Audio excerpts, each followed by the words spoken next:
నమస్కారం, ఇది A9 news. Telangana వార్తా ప్రపంచంలో సరికొత్త శకం. నిజం నిక్కచ్చిగా మీకోసం.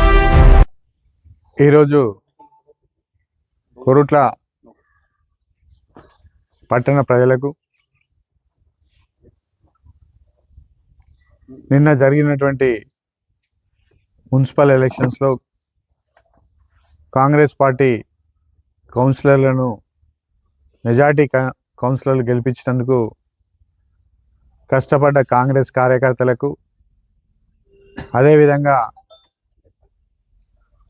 కౌన్సిలర్లకు, వివిధ గ్రామాల నుంచి వచ్చి ఇన్ఛార్జీలు తీసుకొని ప్రతి ఒక్క కార్యకర్తకు కృతజ్ఞతలు తెలియజేస్తున్నాను. అదేవిధంగా గ్రామంలో ఏదైతే మన కొరుట్ల పట్టణంలో ఉత్తమ్ కుమార్ రెడ్డి గారు, లక్ష్మణ్ కుమార్ గారు, నరసింహరావు గారు వీళ్ళందరూ కూడా ప్రచారం చేయడం జరిగింది. ముఖ్యంగా పట్టణ ప్రజలు కాంగ్రెస్ పార్టీ అధికారంలో ఉంది, కాంగ్రెస్ పార్టీతోనే అభివృద్ధి సాధ్యమన్న ఉద్దేశంతో ఇవాళ ప్రజలు కాంగ్రెస్కు పట్టం కట్టడం జరిగింది. ఏదైతే ఉత్తమ్ కుమార్ రెడ్డి గారు మొన్న లక్ష్మణ్ కుమార్ గారు చెప్పినట్టు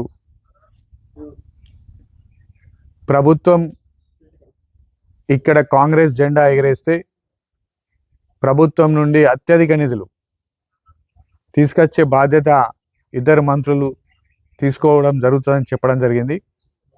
కాబట్టి కొరుట్ల ప్రజలందరికీ మేము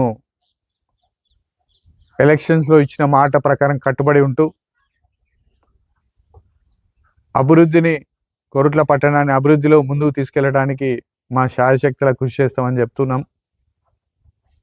మరోసారి కొరుట్ల పట్టణ ప్రజలందరికీ నమస్కారం చెప్తూ, మాకు దాదాపు 10-15 ఏళ్ళ తర్వాత ఈ కొరుట్ల పట్టణ మున్సిపల్ను కాంగ్రెస్ కైవసం చేసుకుంది.